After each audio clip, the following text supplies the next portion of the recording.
এই তো এটাই সুযোগ, এবার আমার সৎ বোনকে পানিতে ফেলে দেই, তারপর বাবা মা শুধু আমাকে ভালোবাসা দিবে। আরে ছোট্ট সোনা, তাড়াতাড়ি বাড়িতে চলো। এটা কি দেখছি, একটা বিড়াল সোনা পানিতে পড়ে গেছে, ওকে আমাকে সাহায্য করতে হবে। হাই হাই, আমার মেয়েটা কোথায় গেল, ওকে খুঁজে বের করতে হবে। ও তুমি বন্ধু, তুমি আমার জীবন রক্ষা করেছো, তোমাকে অনেক ধন্যবাদ। ছোট্ট সোনা, তোমাকে এই নির্জন দ্বীপে রেখে গেলাম, তুমি এখানে ভালো থাকো।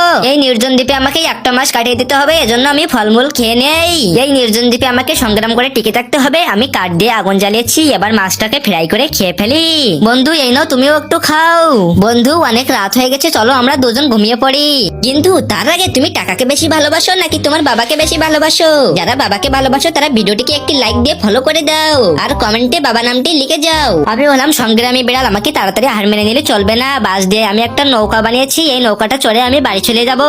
তীর হাই ঢেউর সাগর পাড়ি দিব রে। এই তো আমি অনেক কষ্ট করে আমার শহরে ফিরে এসেছি। পাপ্পা তাড়াতাড়ি দরজা খোলো। আরে ছোট ছোট, তুমি কোথায় চলে গেছিলে? তোমাকে আমি 2 মাস ধরে খুঁজে বেড়াচ্ছি। তুমি তাড়াতাড়ি আমাকে সব সমস্ত ঘটনা খুলে বলো। আরে দুষ্টু, তোমরা আমার ছোট্ট সোনাকে কেন পানিতে ফেলে দিয়েছিলে? দাঁড়াও, তোমাকে আমি শাস্তি করছি। আমার বাড়ি থেকে বের হয়ে যাও, এবার থেকে আমার বাড়িতে আমি আর আমার ছোট্ট সোনা থাকবো।